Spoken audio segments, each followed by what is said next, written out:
Welcome to Slow American English, the podcast for learners of American English. I'm your host, Karen Tolliver. This is episode number 49, President George Washington. Before we begin, did you know that you can buy Slow American English workbooks? Each workbook contains the exercise worksheets, answer keys, bonus material, and transcripts from each podcast episode. There are 3 workbooks so far. Each contains a year's worth of podcast episodes. Volume 1 has episodes 1 to 12. Volume 2, episodes 13 to 24. And Volume 3, episodes 25 to 36. You can buy all the workbooks on Amazon. The link is on the podcast website at www.slowamericanenglish.net. And very soon there will be a new workbook, Volume 4, with episodes 37 to 48. I will announce it when it is published. Also, I want to thank my Patreon patrons for pledging a small amount every month to keep the podcast going. Your contributions help pay for web hosting and other expenses. Without you, I could not produce this podcast every month. Thank you. If you think this podcast is helpful, please visit patreon.com/slowamericanenglish and become a patron. It's very inexpensive and helps everyone around the world who listens to this podcast. In addition, you can become a website subscriber for free at www.slowamericanenglish.net. Find free transcripts there, plus links to become a patron and to buy the workbooks. Subscribe to the podcast feed via Apple Podcasts, Android, Google Play, Stitcher, TuneIn, and any other RSS feed reader. Contact me directly via email at info@slowamericanenglish.net. Now for the podcast. George Washington was born in Virginia in 1732. His family had a successful plantation, which he later owned. During the Revolutionary War for Independence against Great Britain, Washington was commander of the American Army. He became a national hero because of this. He was one of America's founding fathers. They wrote the Constitution of the United States. He was the first to sign it, too. The Electoral College elected George Washington as the first president in 1789 and again in 1792. He is the only president to be elected unanimously. For this and many other reasons, Washington is called the father of our country. He decided not to be president for a 3rd term, although everyone wanted him to. This tradition was followed by all other presidents for 150 years. In 1947, this 2-term limit was made into law.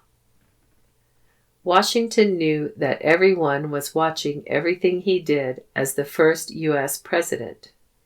He knew his actions would be examples for all other presidents to follow. Therefore, he was very careful to be a very strong leader. For example, he organized the president's cabinet well. He also allowed the other branches of government to balance the power of the president.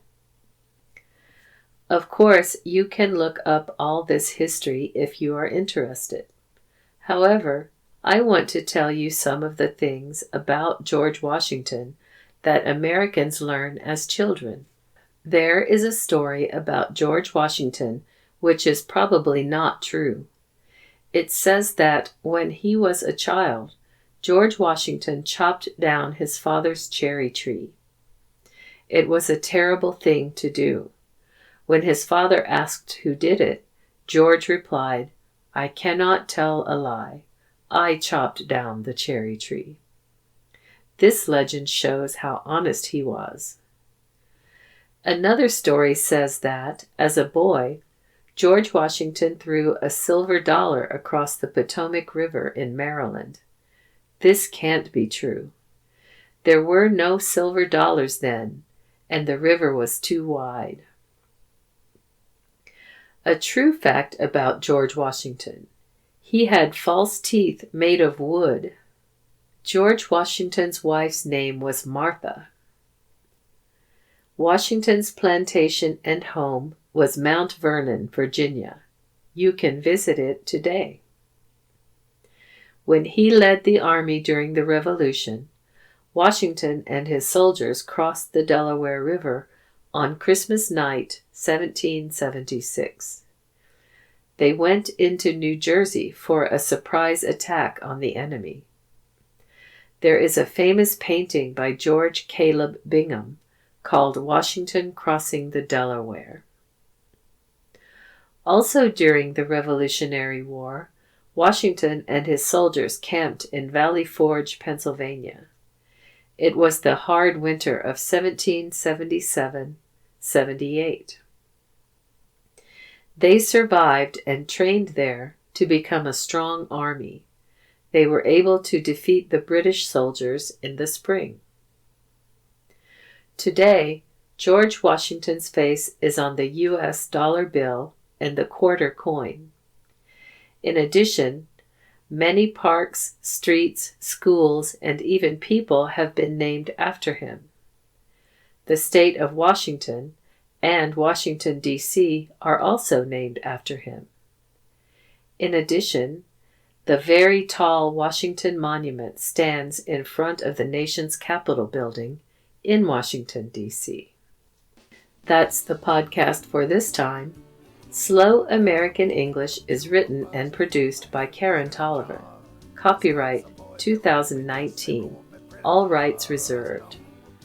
For free transcripts and to subscribe to the podcast, visit www.slowamericanenglish.net. You can also subscribe via Apple Podcast, Google Play Music, TuneIn, Stitcher, and any other podcast feed reader. Theme music for this podcast is written and performed by S.W. Campbell and used by permission. Find more music by this artist at www.soundclick.com/SWCAMPBELL. This has been Slow American English. I'm Karen Tolliver. Thank you for listening.